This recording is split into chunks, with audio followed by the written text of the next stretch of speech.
Бул биздин мурас, бул биздин тарых. Биздин урпактарыбыз үчүн өткөндү барктап унутпагыла.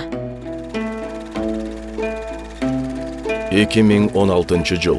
Кыргыз тарыхындагы каргашалуу үркүндөн кийин туура 100 жыл өттү.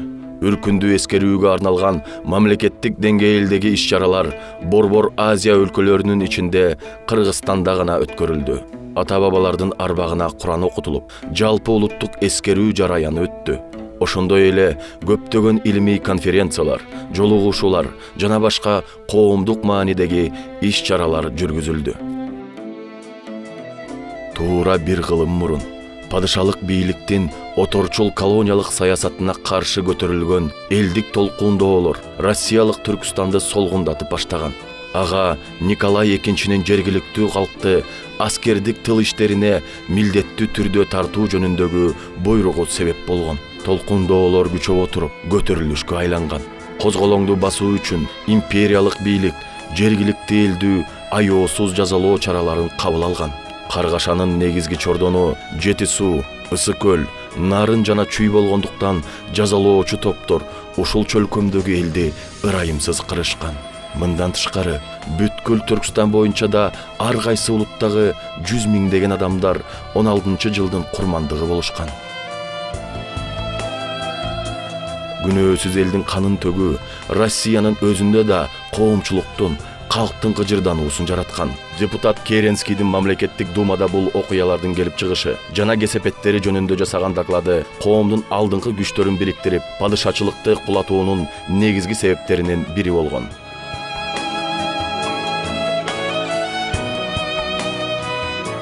Кыргызстандын тарыхында бул барактар үркүн деген кыска, нуска сөз менен гана аталып калды. Кыргыз элинин Кыргызстандын тарыхында кара так болуп калган 1916 жылдагы үркүн алааматы Совет бийлигинин тушунда идеологиялык себептерден улам ондогон жылдар бою ачык айтылбай келди. Окуу китептеринде да бул окуя өтө этияттык менен үстүртөн гана чагылдырылып келди. Бирок үркүндүн оор жүгү улутубуздун эс тутумунда айыккыс жара болуп сакталып, суроолорго тынымсыз жооп издеген, жүрөк өйүгөн көйгөй маселе болуп келди. Муну кимдир бирөө эртедир кечтир көтөрүп, ата-бабанын арбагы алдындагы парздан кутулууга тийиш эле. 2015 жылы президент Алмазбек Атамбаев 1916 жылдагы үркүндүн 100 жылдыгын белгилөө боюнча жарлыкка кол койгон. Ага ылайык илимпоздорго архивтерди изилдеп, улут башына карантын түшүргөн, ошол кандуу окуяларга калыс жана адилеттүү тарыхый баа берүү милдети жүктөлгөн. Бирок көптөр каршы болуп, Россия менен мамиле бузулат, этникалык чыңалуу жаралат деп коркушкан. Ага карабай, мындай чечим үчүн президент Алмазбек Атамбаев толугу менен жоопкерчиликти өз мойнуна алды. Кыргызстанда үркүн окуясы боюнча илимий коомдук конференциялар өтүп, көп сандаган илимий иштер жарык көрдү. Искусство жаатында үркүндү чагылдырган кинотасмалар, сүрөттөр тартылып, кеңири коомдук талкуулар жүрдү. Ал эми Кыргызстандын эң ыйык жайларынын бири болгон Ата-Бейитте Советтик Кыргызстандын күнөөсүз атылган жетекчилеринин, Апрель баатырларынын жана Чыңгыз Айтматовдун бейиттеринин жанында үркүн курмандыктарына арналган эстелик орнотулду. Эстеликке Россия Федерациясынын президенти Владимир Путин зыярат этип, гүл чамбар койду.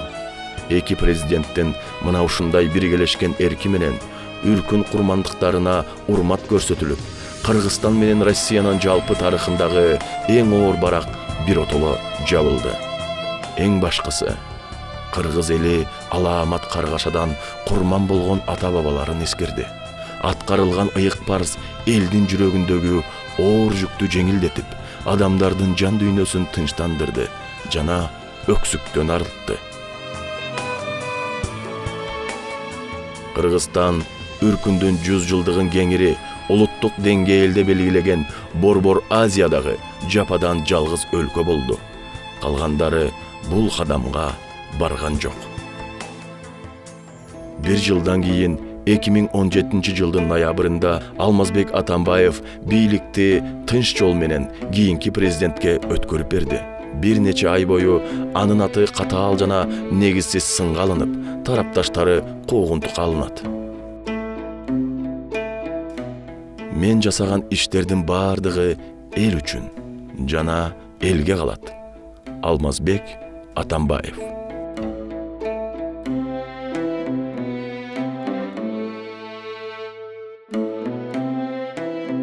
Биздин урпактарыбыз үчүн өткөндү барктап унутпагыла.